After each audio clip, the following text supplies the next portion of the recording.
Au collège Saint-Gabriel de Thiès avant d'être finalement accepté grâce à l'intervention de l'Académie de Thiès. Le motif du renvoi est lié au fait que certains voiles cachent l'insigne de l'établissement. L'inspecteur d'académie regrette tout de même le manque de communication. Ghana Sen précise tout de même que cet incident n'est pas une affaire de religion. Été et conduite. Le collège privé Saint-Gabriel de Thiès a refusé l'accès à toutes les élèves voilées. Ces élèves ont vécu une situation difficile ce matin. On ne nous a pas autorisé de porter le voile et d'entrer dans cette école. On nous demande catégoriquement d'enlever nos voiles pour pouvoir entrer à l'école et apprendre. Moi, ce que je trouve inconcevable, c'est qu'on nous force à enlever nos voiles pour pouvoir étudier et acquérir des connaissances. Déjà, je suis en classe de terminale. Il ne reste que quelques mois. Laissons-nous avec nos voiles. Dès l'annonce de la nouvelle, des parents d'élèves se sont dépêchés sur les lieux pour constater. Massamba Gueye est venu à l'école sous le poids d'une colère incontrôlable. J'ai été appelé par mon enfant ce matin pour dire qu'ils ont été rejetés de l'école parce qu'ils avaient le voile. Dans ce pays, on ne peut pas accepter que les gens se réveillent un matin pour mettre des règlements interdits au-dessus de la loi. La loi est là pour tout le monde. Et il n'y a qu'une loi qui dans ce pays-là qui interdit à qui que ce soit. Ce qui s'est passé ce matin, je voudrais également vraiment préciser une chose, que ce n'est pas une affaire de religion, mais c'est tout simplement un incident. On a violé un peu les droits des enfants, mais aussi et surtout, l'administration n'a pas été saisie. Alors face à cette situation, nous avons déployé les inspecteurs sur place vraiment pour un peu corriger et réintégrer les enfants, donc leur restaurer leurs droits fondamentaux, qui est le droit le droit fondamental qui est le droit à l'éducation.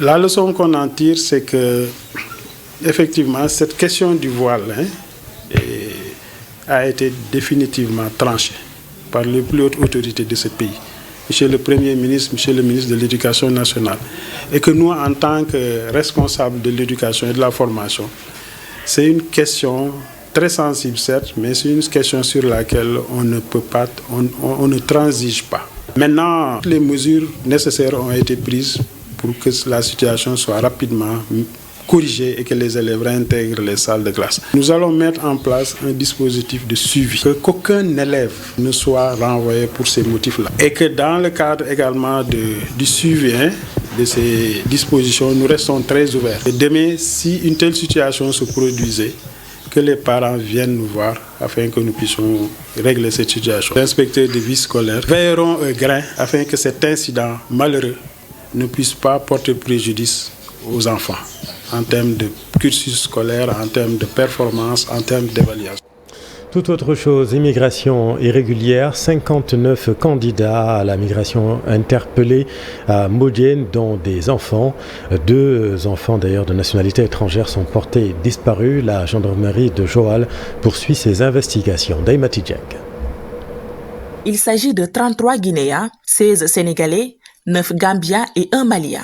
Ces 59 candidats à la migration irrégulière sont interpellés par la brigade de gendarmerie de Joal dans la nuit du 16 au 17 mars 2025 sur la plage de Mbodiène.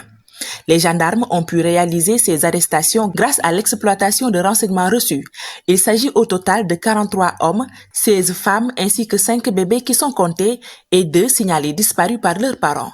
2 couples parmi les candidats interpellés. Ces enfants de 7 et 4 ans ont été confiés à d'autres candidats situés de l'autre côté de la rive lors de la traversée de la lagune.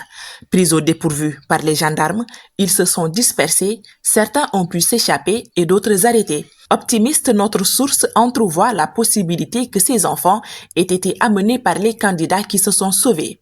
La gendarmerie poursuit ses investigations dans l'espoir de les retrouver, mais aussi le présumé convoyeur toujours introuvable.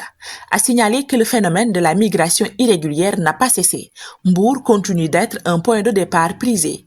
Pas plus tard que ce samedi dernier, la même brigade de gendarmerie de Joal a déjoué un voyage clandestin sur la même plage de Mbodiène. Ils étaient 36 candidats, dont 2 présumés convoyeurs et un bébé. Daimati Djeng, Mbour, Radio Futur Média. Et pour arrêter ce phénomène, l'ONG Otra Africa va organiser un colloque international à Dakar au mois d'avril avec tous les partenaires et tous les acteurs impliqués afin de trouver des solutions structurelles. Alassane Ba.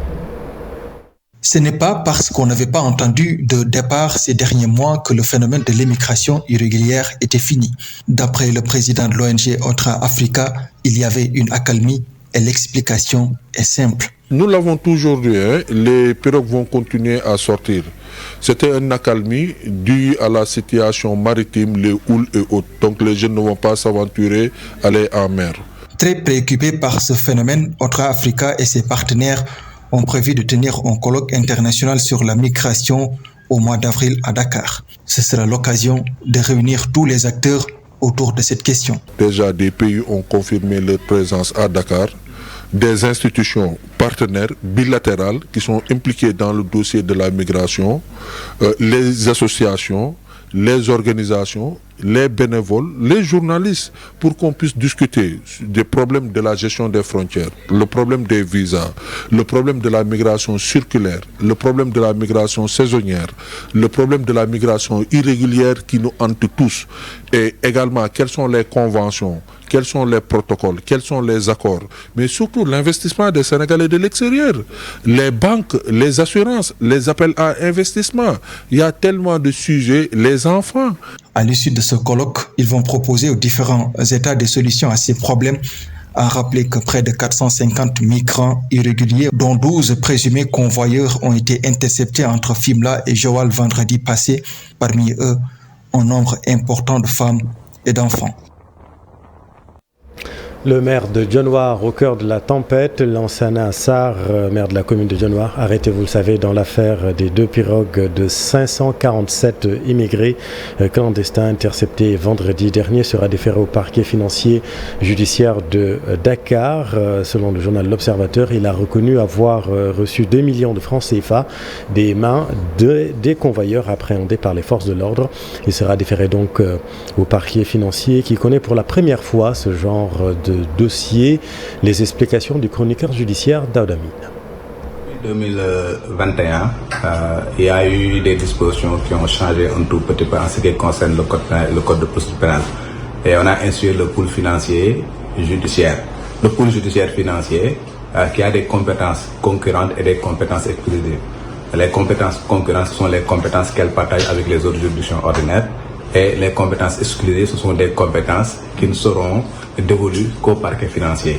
Et justement, l'immigration clandestine et la traite de personnes sont désormais des infractions qui sont dévolues au parquet judiciaire financier. Donc c'est le procureur financier du parquet financier qui est compétent pour poursuivre toutes les personnes qui sont arrêtées pour immigration clandestine ou bien pour traite de personnes.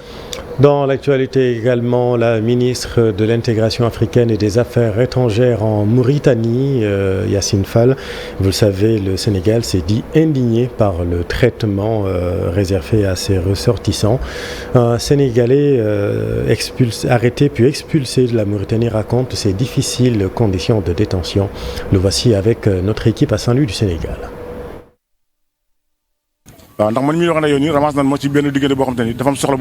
J'ai été arrêté en Mauritanie. J'étais sorti pour régler quelques problèmes en ville, mais on m'a arrêté. Et pourtant, j'avais ma carte d'identité nationale sénégalaise. Les policiers m'ont demandé ma carte de séjour et pratiquement beaucoup de pêcheurs n'ont pas cette carte. Aujourd'hui, beaucoup de pêcheurs sénégalais, surtout de Saint-Louis, sont dans ces prisons. Ils sont là depuis quelques jours. Ces personnes arrêtées ont des familles en Mauritanie et elles souffrent actuellement. Moi, j'ai pris la décision de revenir au pays après ma libération parce que les conditions sont très difficiles là-bas. Et pourtant, la campagne est toujours en cours, mais nous n'avons plus le choix. J'ai entendu que le ministre est en Mauritanie. C'est une occasion pour demander à l'État sénégalais de négocier davantage avec la Mauritanie. Les cartes de séjour qu'on nous demande doivent être à la portée des pêcheurs. Sinon, nous allons vivre les mêmes problèmes.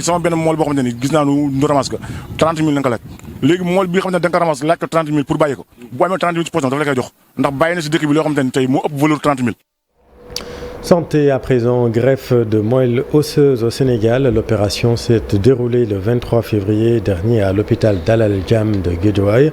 Selon la professeure Fatou Samba Ndiaye qui a dirigé l'opération, le premier patient qui a bénéficié de cette greffe se porte bien. Voici professeur Fatou Samba Ndiaye avec Chérif Diam. C'est une technologie lourde, Mais finalement, par la grâce de Dieu, on y est arrivé. C'était un patient qui souffrait d'un cancer du sang, qui nécessitait une évacuation pour terminer son processus de traitement. Et malheureusement, par manque de moyens, il ne pouvait pas y aller.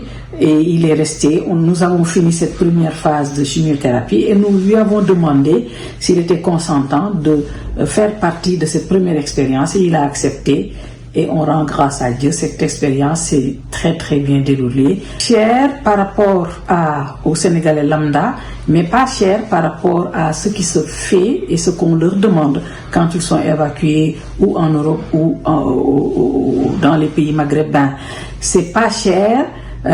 Parce que le patient il reste sur place, il peut bénéficier de cette technologie, mais malheureusement tous les patients sénégalais ne pourront pas bénéficier de cette technologie parce que c'est peut-être cher pour un Sénégalais lambda, raison pour laquelle nous insistons auprès des autorités pour qu'on puisse voir comment les prendre en charge, pour qu'eux aussi puissent bénéficier de cette technologie nouvelle, pour qu'ils n'aient pas à se déplacer pour pouvoir faire cette autogreffe de cellules souches hématopoïétiques. Et donc nous voudrions que le processus soit huilé, qu'on ait à disposition tout ce dont on aura besoin, dont les médicaments qui coûtent excessivement cher, avant de commencer le deuxième malade. Autre chose, à Diourbel, le spectre des inondations hante le sommeil des populations.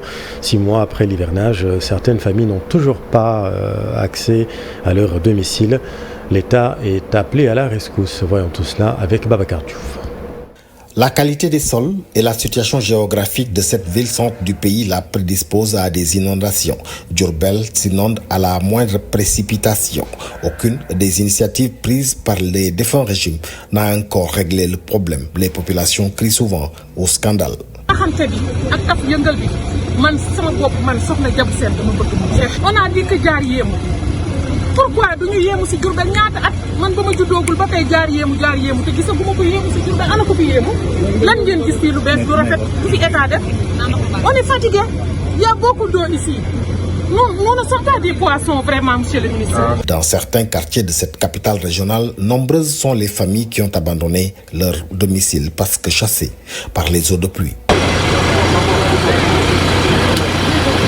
D'autres maisons abandonnées sont aujourd'hui la propriété des arbres sauvages comme le tifa.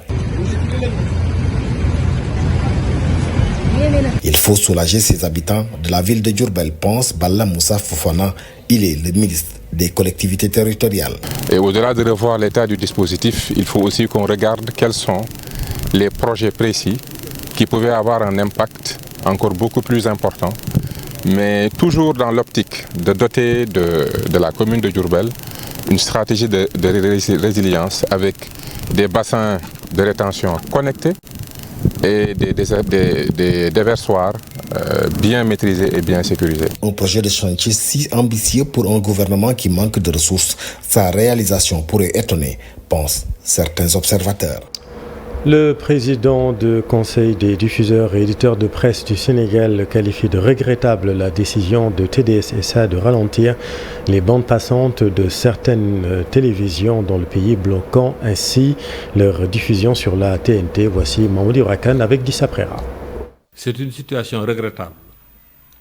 TDS SA, qui est une société anonyme, a pris sur elle de couper le signal des télévisions qui ont des retards de paiement de leurs frais de diffusion. TDSSA a sorti un communiqué pour dire que non, nous n'avons pas coupé le signal, nous avons simplement réduit la bande passante de ces télévisions-là qui ont des arriérés de paiement. TDSSA prend les Sénégalais pour des crétins. Quand vous diminuez la bande passante d'une télévision, c'est que les conditions ne sont pas réunies pour une bonne diffusion. Quand ça ne concerne que certaines télévisions qui ont des arriérés de paiement, ça veut dire que c'est une action ciblée. Et au Sénégal, la loi ne permet en aucun cas à la société de diffusion, en l'occurrence TDSSA, de limiter la diffusion ou de couper le signal. c'est une compétence exclusive, même pas du ministre de la Communication, mais de... Dans l'actualité également, 2 pêcheurs portés disparus au large de Kafountine, c'est dans la région de Ziguinchor, suite à la collision ce dimanche entre 2 pirogues. Allons à Bindialoum à présent, village de la région de Ziguinchor, situé à la lisière de la frontière nord de la Guinée-Bissau. Village difficile d'accès, mais cela n'a pas découragé ces populations qui, après 25 ans en situation de déplacés, redonnent vie à leur localité. Un auteur lui a dédié son livre pour aider les populations à conserver intacte leur histoire. Boubacar Diassi, Lamine Montjang. Bindialoum est l'un des villages déplacés de Casamance, situé dans la région de Ziguinchor. Ces populations sont restées de 1995 à 2020, soit 25 ans, sans pouvoir y remettre les pieds. Mais depuis 5 ans maintenant, Bindialoum retrouve une vie apaisée qui se reconstruit chaque jour. Sauf que ce village manque de tout, ou presque. Mais la principale difficulté qui plombe l'envol de Bindialoum est l'état de la route qui y mène. La première difficulté, c'est d'abord l'accès. Nous avons le problème d'accès et l'éclairage.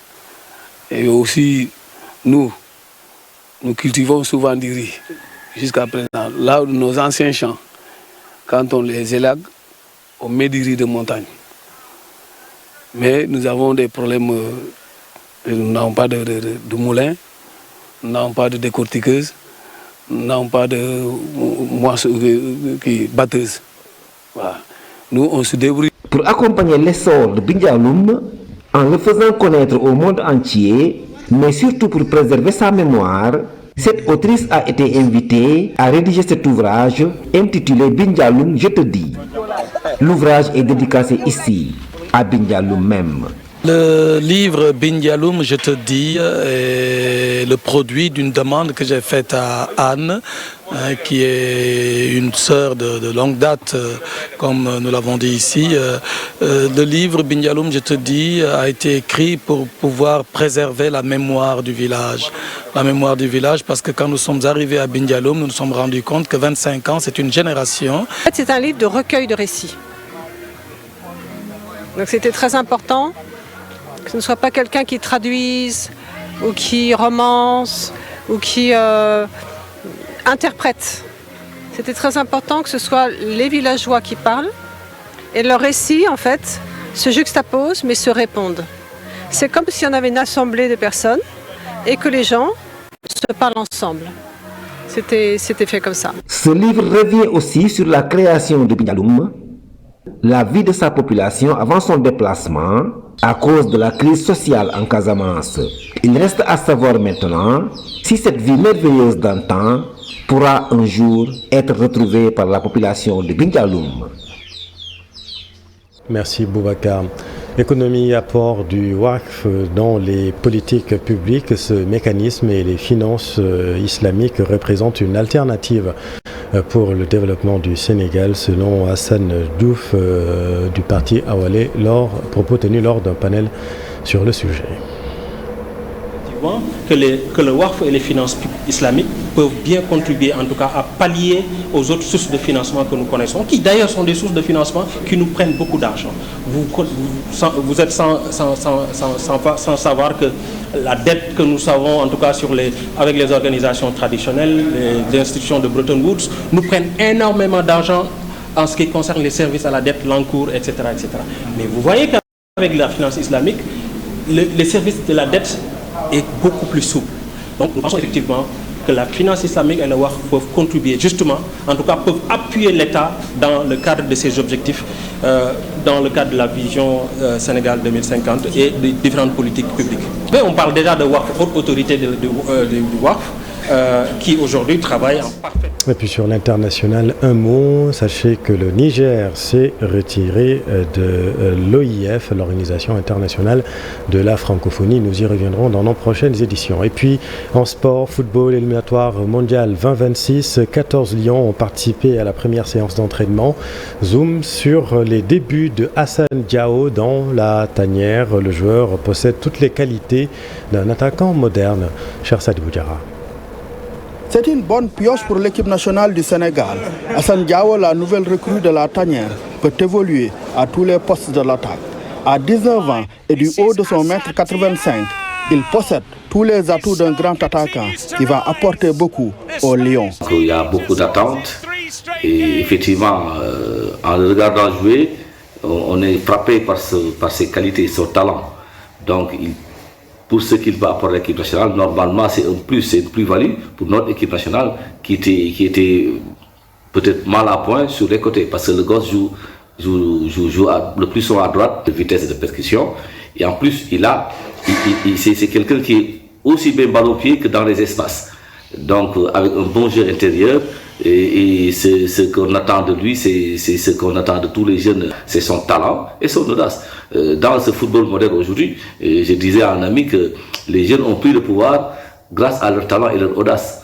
Il faut compter avec ces jeunes-là. Et donc, Assane Diao, c'est ce qu'on attend surtout de lui. En grande forme avec comme son club en Italie, avec 5 buts en 11 matchs, Assane Diao, champion d'Europe U19 en 2024 avec l'Espagne, peut faire valoir 3 saisons au haut niveau, dont 2 avec son club formateur, Betis Séville en Espagne. Une expérience et des performances qui peuvent pousser à la redistribution des cartes en attaque des Lions. Qu'il y ait une perturbation de la hiérarchie. Non seulement Assane Diao, mais tous ces jeunes talents qui bousculent, qui tapent à la porte de l'équipe nationale, c'est sûr qu'il faut s'y attendre. Maintenant, pour ce qui est de Assane, il joue plus à droite qu'au centre ou à gauche. Donc, c'est un concurrent potentiel pour Ismaïla Sarr, parce qu'ils ont des ressemblances dans le profil et dans la façon de faire. Assane Diao en beaucoup plus technique balle au pied peut-être, est moins rapide que Ismaïla Sarr. Donc il y a là-bas, il y aura certainement une forte concurrence. Mais les avoir les deux sur le terrain, ce serait également une très bonne chose. Et cette jeunesse-là, ils prennent les rênes du pouvoir dans le football maintenant, grâce à leur talent et à leur audace. Et c'est ce qu'on attend d'Assane Diao. En l'absence de Nicolas Jackson et Iliman Ndiaye, Assane Diao a des réelles chances de faire ses débuts en équipe nationale du Sénégal contre le Soudan. Une occasion pour marquer les esprits et se faire une place définitive dans la tanière. Et en vue de ces deux confrontations, le sélectionneur Pape Thiaw a convoqué 26 joueurs, dont 6 novices comme Cheikh Niass, qui se dit très confiant avec Cheikh Sadibou Diarra. J'ai toujours voulu rejoindre la tanière. Maintenant, c'est vrai que c'est pas quelque chose de facile de rentrer dans la tanière. Et il y a aussi d'autres joueurs qui ont beaucoup de qualité. C'est pas donné à tout le monde. Donc je pense que tant qu'on n'y est pas, il faut travailler et attendre que sa chance arrive. En l'occurrence, moi, c'est ce que j'ai fait et j'ai su être patient. Aujourd'hui, c'est arrivé et je suis prêt à tout donner pour rendre cette confiance qu'on m'a donnée. J'ai été très bien accueilli. Tout le monde m'a bien accueilli, a fait en sorte que j'arrive bien. Les anciens comme les plus jeunes. Ça m'a fait beaucoup plaisir et je suis très heureux d'être là. Maintenant, on a 2 matchs très importants. On sait que voilà, ça va pas être des matchs faciles, mais je pense que c'est un groupe avec beaucoup de qualité et qui peut faire de belles choses. Et je pense qu'il y a une assez bonne mentalité pour y aller en tant que conquérant et faire de bons matchs. C'est la fin de cette édition. Merci infiniment de l'avoir suivi. Les programmes continuent sur TFM. Restez avec nous. Vous êtes au bon endroit. Bonne soirée.